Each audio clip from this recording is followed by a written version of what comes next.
chapters 26 and 27 are really just kind of one long, description of the gospel. It's the same trial that Jesus is facing. And so for me to come up with something clever for round 2, I didn't do that. What we're going to look at again is how Jesus shows us how the gospel is still good news. Part 2, ... to be continued. And I say that because I want you to kind of realize this. The gospel is always going to be good news. It really is. And so we're going to just look at that. And this week what we're going to see is how Jesus is going to offer us hope, how the gospel offers us hope in our trials, through the things that we don't understand, in times of injustice, and even when we ourselves are guilty. And so I just want to jump right in and just start looking at it. And so chapter 27, verses 1 and 2, we're going to look at how the gospel is hope in our trials. And it says this: when morning came, all the chief priests and the elders of the people plotted against Jesus to put him to death. And when they had bound him, they led him away and delivered him to Pontius Pilate, the governor. It's interesting to me that they bound him this time. Like, what were they thinking? Was Jesus going to try to run? He didn't try to run the first time, so why would he try to run this time? But it's kind of interesting to me how things have progressed. They wanted to make sure he didn't get away. They wanted to make sure he would eventually die. Now, what we need to understand is that this is at 5 o'clock in the morning. After a night of agony in the garden where he prayed and sweat drops of blood, followed by this betrayal from somebody who was dear to him. He stood then before the religious authorities where he was beaten by the palace guards. He was spit upon. He was mocked. He would have been too weak to run, but why did they bind him? But we're told that he was bound and that he was led, but this time before Pontius Pilate. Why? And I want to tell you what the easy answer is. The easy answer is because this was to fulfill prophecy. But if you know me for any amount of time, you know that I don't necessarily settle for the easy answers. I hope to make you a little bit uncomfortable this morning. You can thank me later. And I say that because I just want to invite you into this struggle that I found myself in, this place of discomfort when I realized that it's really easy for me to say, well, all this took place because Jesus was fulfilling prophecy. But if we leave it at that, I believe we're going to miss so much more of what Jesus intended to do when he came from heaven to earth to live a perfect life and die a sacrificial death. If it was just to fulfill prophecy, it could have happened another way, probably.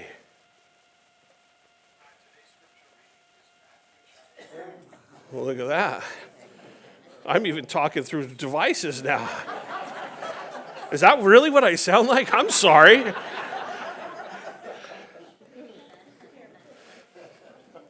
Do we have a 6-year-old? They can fix those problems. So here Jesus is. The Sanhedrin now are giving him over to Pontius Pilate, the Roman-appointed governor over Judea. Here's some of the facts, right? Because the Jews didn't have the authority to put him to death by crucifixion. They could have killed him, but it would have had to been through stoning, right? That's how the Jews did things. So in order for him to be crucified, he had to go through a Roman trial. We know that Pilate was appointed as the procurator. I tried and told myself, this is how you say it, and it sounded good at first, but anyway, that was what he was. He was appointed by Tiberius Caesar in AD 26. We know that these procurators governed small troubled areas, and what they did is they kind of dealt with the judicial issues and judicial matters of that time. They possessed the power like, they had this imperial authority. They had the authority to kind of make these judgments. They had the power over life and death, really, of people, if you think about it. The ordinary place that they would have been Caesarea, which was the sea coast. But at the Passover time, they would come into Jerusalem because they were worried about an upheaval, because so many people came from all over to Jerusalem to celebrate the Passover. So in order to keep, kind of order in the area, they would send soldiers to watch over the public and to try to keep the peace.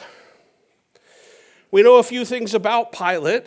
Pilate was a very cruel individual. He was a ruthless man and almost completely insensitive to the moral feelings of others. He really didn't care about people. He would have not been interested in the charges that the Sanhedrin were bringing against Jesus. He wouldn't have cared that they were saying he was, carrying out blasphemy, because those would have been considered a religious matter and no concern of Rome. So he wouldn't have cared.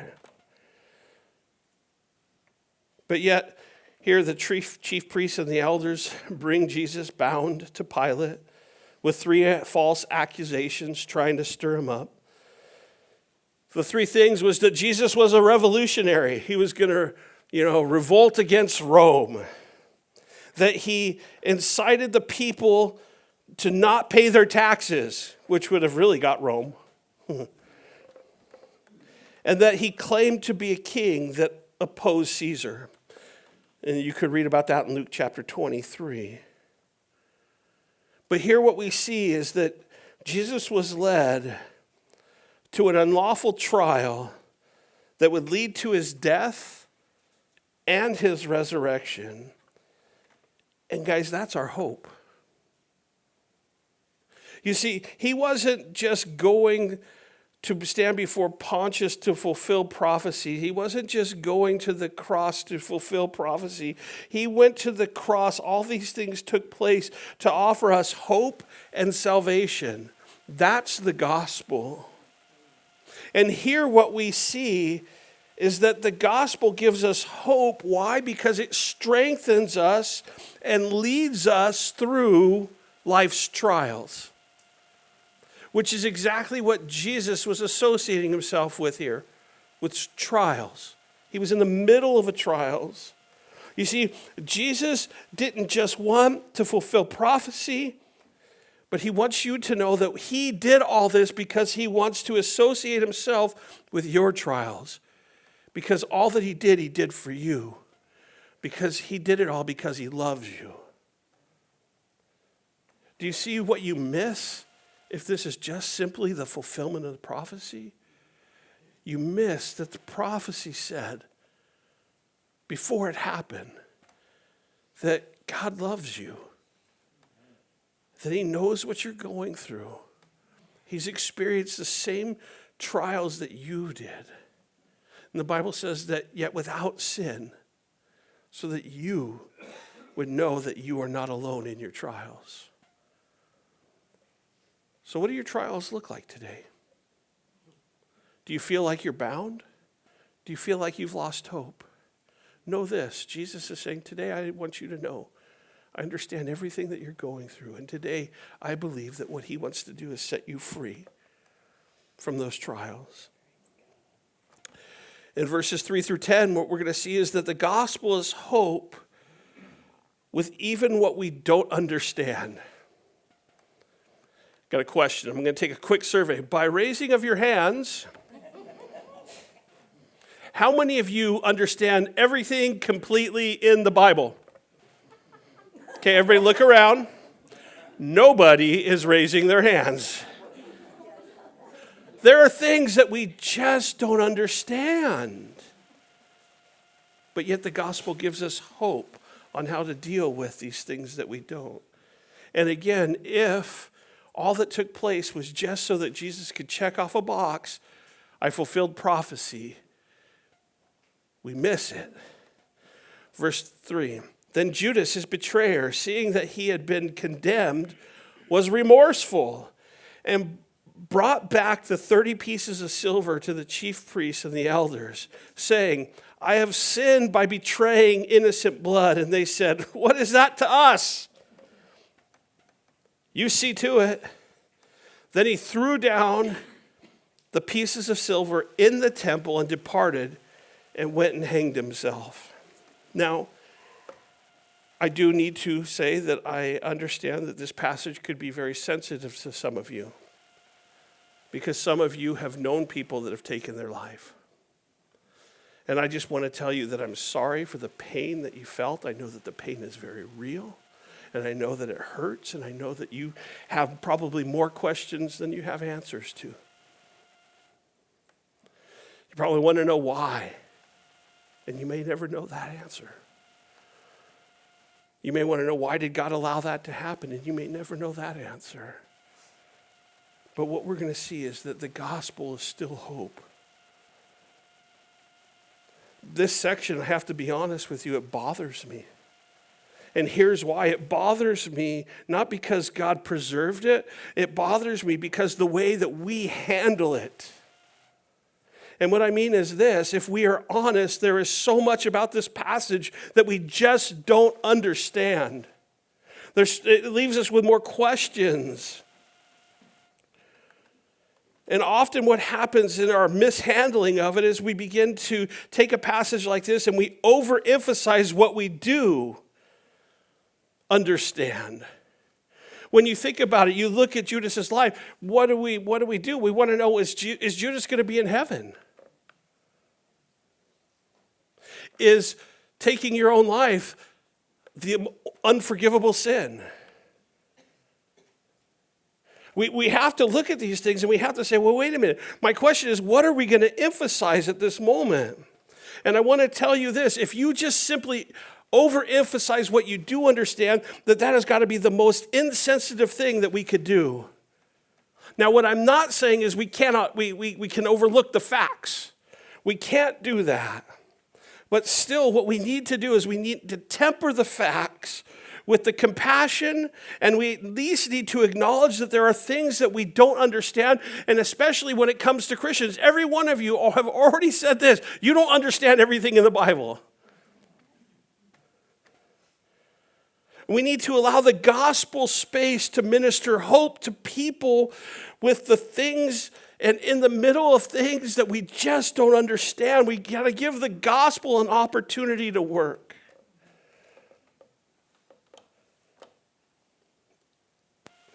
Now here's some of the facts. The Greek word translated remorseful here. It's not a sorrow for the sins that led to a change of mind and action when it comes to Judas. So Judas was remorseful, but not necessarily repentant. It was more of a regret for being caught than a remorse that leads to despair and repentance. Judas was more sorry for the results of his sin than for the sin itself. You see, there's a huge difference from being sorry about sin than being sorry for sin. Exodus 21:32 tells us that the 30 shekels of silver that Judas betrayed Jesus for would have been the price of a slave. Showing us how Jesus even more so fulfilled the prophecy of Isaiah 53 as a suffering servant. But here in desperation, Judas shows up to the temple and he takes the money. He's just, his heart is broken. And he throws the money on the floor and he leaves.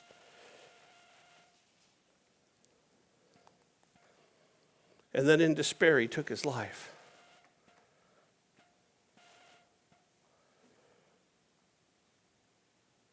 The law wouldn't permit them from using this tainted money for temple purposes, according to Deuteronomy 23,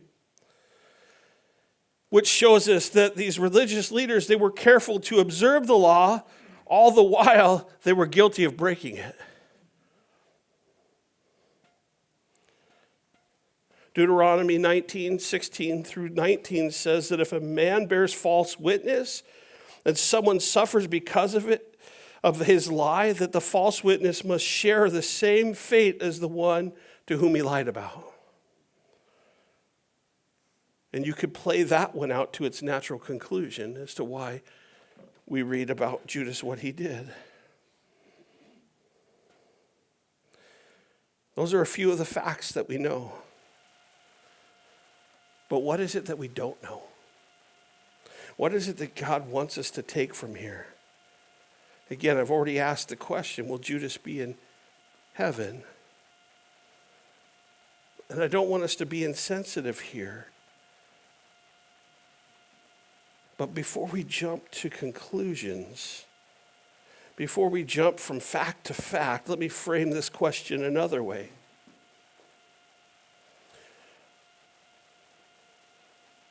What will you tell the mom whose child has taken their life and asks you, will my child be in heaven? And I want to tell you this, I hope you never are faced with that question, because I've been there. And walking through with families through trials like this is difficult. I wonder if that's what Judas's family was asking. And I hope what we will do is we will slow down enough to acknowledge that what the gospel does is gives us hope and space to walk through tough times with grieving people. Because that's what we need to do. At that moment, facts aren't going to change lives and bring hope. Only the gospel can do that. But it goes on in verse 6. But the chief priest took the silver pieces and said, it is not lawful for us to put them into the treasury because they are the price of blood. And they consulted together and bought with them the potter's field to bury strangers in. Therefore, the field has been called the field of blood to this day.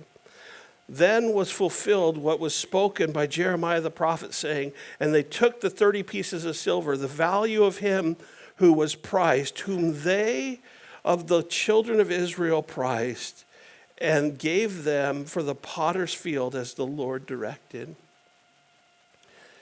I believe what God's going to show us here is what we can look forward to and what the gospel does and the hope that we have. You see, by throwing the money into the temple, Judas threw it into a place where only the priest could go to get it. Nobody else could go back in there.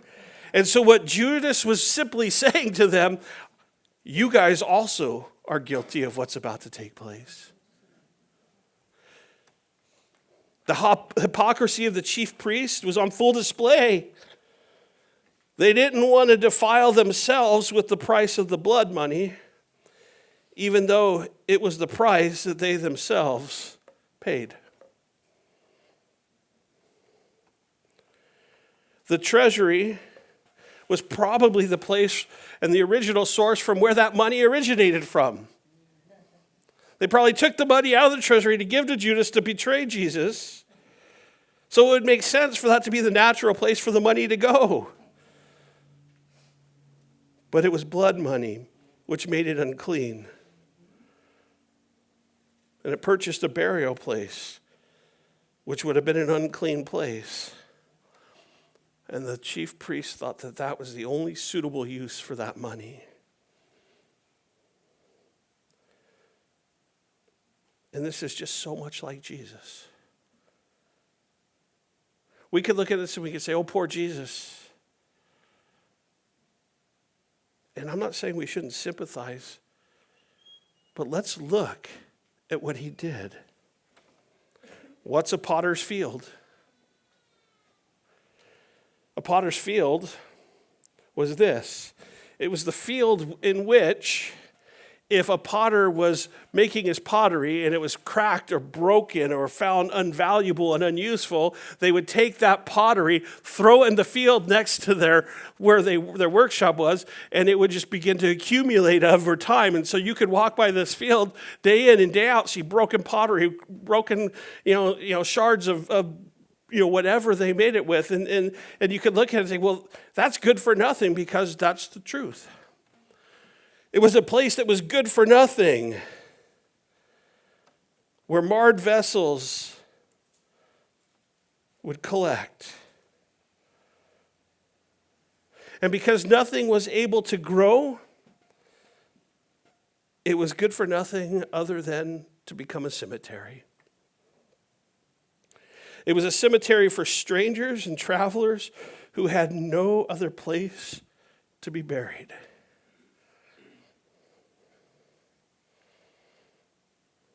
And this is what the blood money of Jesus was used to purchase that day. A place where broken pottery and dead bodies would be buried. And guys, I want to encourage you with this. That's the gospel. You see, without Jesus, what are we? We're nothing more than shattered pots, dead bodies, which the world says is good for nothing. The facts will tell us this, that Judas's death purchased a cemetery for strangers. But the gospel says this, the death of Jesus redeemed Judas's sin and the world's sins as he purchased the field for our redemption. Let me read it a different way to you. Again, the kingdom of heaven is like a treasure hidden in a field, which a man found and hid, and for joy over it goes and sells all that he might buy the field. Matthew 13:44. You see, the gospel tells us that the field that Jesus bought was that potter's field, where the broken, the dead, and the hurting, the outcast, the stranger, were left to die. But Jesus saw value in our lives. He saw value in the midst of brokenness. And what did he do? He bought the field to get the treasure which is you and I. And he bought it not when we were at our best, but when we were broken. When we were told we have no value, no worth, no dignity. That's the gospel. You see, the gospel gives us space to wrestle with what we don't fully understand and hope that Jesus can redeem us, especially when we've lost all hope. Because Jesus purchased the most unusable field and the most unlikely treasure. And he's still doing that today. The third thing that we're going to see is that the gospel is hope when you're faced with injustice. Verse 11. Now Jesus stood before the governor, and the governor asked him, saying, "Are you the king of the Jews?" Jesus said to him, "It is as you say." And while he was being accused, the chief priests and the elders, and he answered nothing. Then Pilate said to him, "Do you hear how many things they testify against you?" But he answered him not one word, so that the governor marveled greatly. Again, history tells us that Pontius Pilate was cruel, ruthless. He was unkind to the Jews, making his conversation with Jesus a bit out of characteristic. He wasn't known for sitting down and having coffee with the Jews. No, that wasn't his way of life. What's interesting to me is that Matthew condenses this full account by telling us only of the second appearance of Jesus before Pilate. If you want to read about the first appearance, it's found in Luke chapter 23, verses 1 through 6. But here, what Pontius is trying to do is he's trying to avoid making a judgment about Jesus. So he sends him to Herod, Luke 23, 6 through 12. Jesus refused to say anything to Herod, and he returns to Pilate, which is described here, and still doesn't say anything. The Jewish leaders accused Jesus of promoting himself as a king in defiance of Caesar, Luke 23:2. They wanted to make Jesus seem like a revolutionary against the Roman Empire. Therefore, Pilate asked Jesus a simple question: "Are you king of the Jews?" Simple question. It's a yes or no answer. Yes or no, that's it.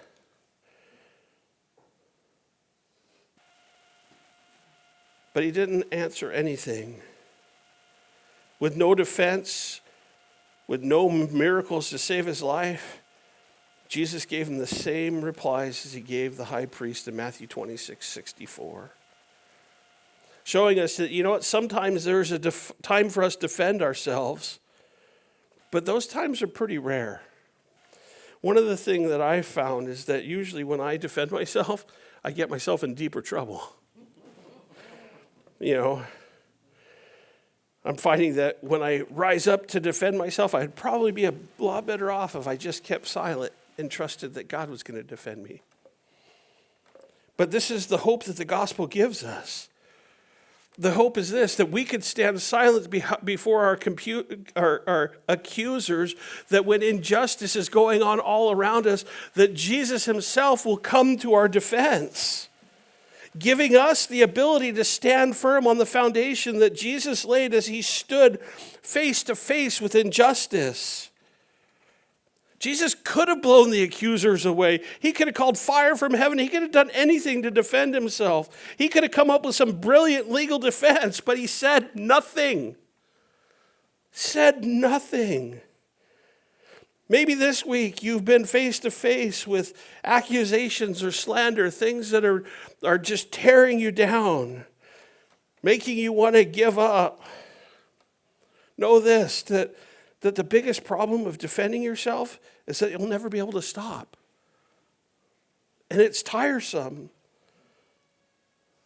Start defending yourself and you'll be doing it all day long. Psalm 18:2 says, "Let the Lord be your defender, your rock, your shield, your fortress, and your high tower." You see, the hope of the gospel says that he who chose not to defend himself lives to defend you. Hebrews 7:25. And the last thing that we're going to look at is the gospel is hope when you're guilty. And we've all been there, haven't we? It says, "Now at the feast, the governor was accustomed to releasing to the multitude one prisoner whom they wished.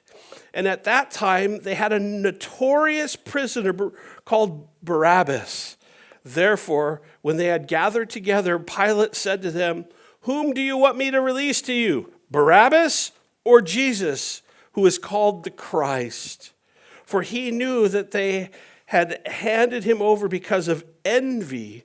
While he was sitting on the judgment seat, his wife sent to him, saying, 'Have nothing to do with this just man, for I have suffered many things today in a dream because of him.'" I'm sure you're probably asking the same question that many people. What was her dream? Don't know. All we know is she suffered because of it, right? But here what's happening is, in an attempt to avoid conflict or making a judgment, Pilate hoped that this custom was his get out of jail free card. Like, if I just let everybody choose who they want to let go, and I'm going to pick the worst individual on the face of the earth, the guy who was notorious for not so good things, and put him next to Jesus and say, "Who do you want me to set free?" They're going to definitely say Jesus. Boy, was he wrong. He makes the offer. Barabbas was a murderer. His name means, this is interesting, his name means son of the Father. So here's what, in essence, Pilate was hoping, that they wouldn't want a man like him back on the streets. He must have thought surely the Jews would want Jesus, the true son of the Father, rather than Barabbas, a murderer. Then his wife's dream plays into the picture here. And we could speculate all day long on what it was, and we just won't know.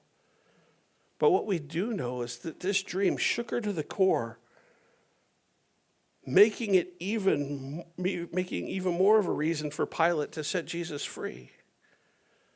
But he doesn't. It goes on. "But the chief priests and the elders persuaded the multitude, and that they should ask for Barabbas and destroy Jesus." Doesn't that seem a bit extreme? Destroy Jesus. The governor answered and said to them, "Which of the two do you want me to release to you? They said, Barabbas. Pilate said to them, what then shall I do with Jesus who is called the Christ? They said to them, let him be crucified. Then the governor said, why? What evil has he done? But they cried out all the more, saying, let him be crucified. What's interesting is that the religious leaders knew the best way to manipulate Pilate was to get the multitude involved. They knew that Pilate would listen to the voice of the multitude. Pilate, knowing what the right thing was to do, still did the wrong thing because of the multitude. And what you need to know is this, that the voice of the crowd is not always the voice of God. Any dead fish can swim downstream. Let that sink in for a moment. The multitude didn't answer Pilate's request for evidence or proof when he asked, what evil has he done? They only continued to shout the terms, let him be crucified. Verse 24. When Pilate saw that he could not prevail at all, but rather that the tumult was rising, he took water and washed his hands before the multitude, saying, I am innocent of the blood of this just person. You see to it. And all the people answered and said, his blood be on us and our children. What's fascinating to me is that by washing his hands, what he's saying is it's out of my control. Personally, I wish Jesus no harm, but, things happen.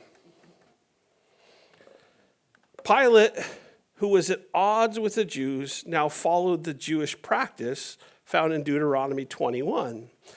That's this whole hand-washing thing, which stated that if a man was murdered outside of a city and no one knew who the murderer was, the elders were to wash their hands as an illustration of their innocence in the matter. So when the Jews saw Pilate washing their hands, they would have known Deuteronomy 21, and they would have linked it together. But what's interesting is we don't see the religious leaders washing their hands because they couldn't. But again, looking for a clever solution to releasing, a prisoner at Passover was, that was his plan. It didn't work. That the washing of his hands was meaningless. He saw the strength and dignity of Jesus, and he knew this was no criminal or revolutionary. He knew that no just charge was brought against Jesus for judgment, that the only thing that he was there for was because of envy. That Jesus was a man so at peace with his God that he didn't even need to answer a single accusation. In all this, Pilate asks probably the most important question that anybody can ask. It's a question that we will all have to answer. And that is, what are you going to do with Jesus? What shall I do with Jesus? John Trapp put it this way. He says, people today still reject Jesus and choose another. Their Barabbas might be lust. It might be intoxication. It might be self and the comforts of life. This mad choice is every day made, while men prefer the lust of their flesh before the lives of their souls. How have you answered that question? You're faced to have to answer it today. What are you going to do with Jesus? Because I just asked it. You can thank me later.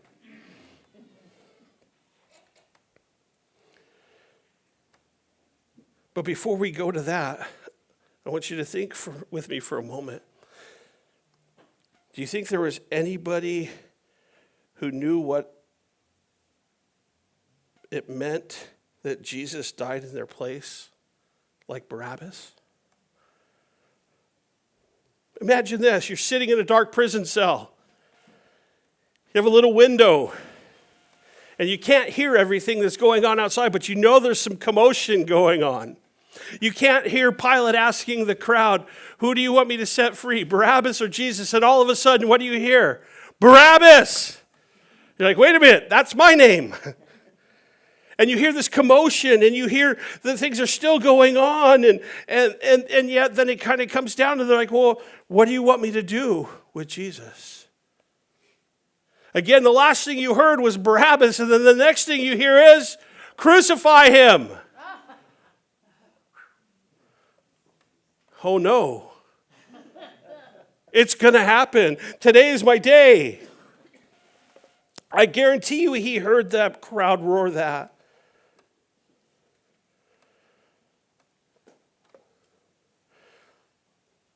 So Barabbas, hearing the crowd shout his name, hearing the crowd said, let him be crucified. When the soldier came to his cell that day, he surely thought, my time is up. But then the soldier said something. Barabbas, you're set free. Because Jesus is going to die in your place. You see, Barabbas knew the meaning of the gospel better than most. I wonder if he took it to heart. We don't know. Think about this for a second. The cross that Jesus hung on was probably originally intended for Barabbas.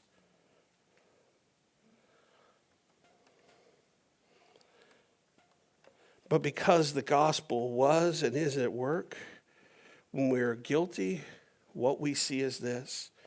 Romans 5:8. But God demonstrated his own love towards us in that while we were still sinners, Christ died for us.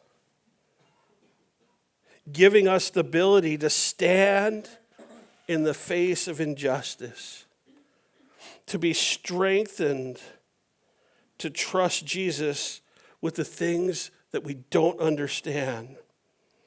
As we walk through our trials with Jesus. Guys, that's the gospel. That's the hope that Jesus is offering and extending us today. He's offering us to walk through our trials. He's offering to strengthen you and encourage you with the things that you don't understand. He's willing to be with you in the midst of injustice, giving you the ability to stand and trust him to do what only he can do. But you will only have that hope if when that question of what are you going to do with Jesus,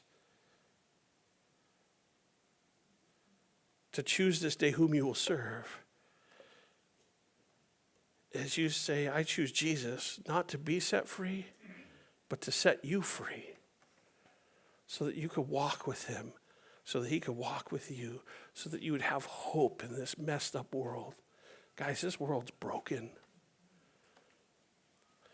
Realizing that Jesus bought this world, which is a glorified, larger potter's field, to get the treasure, which is you.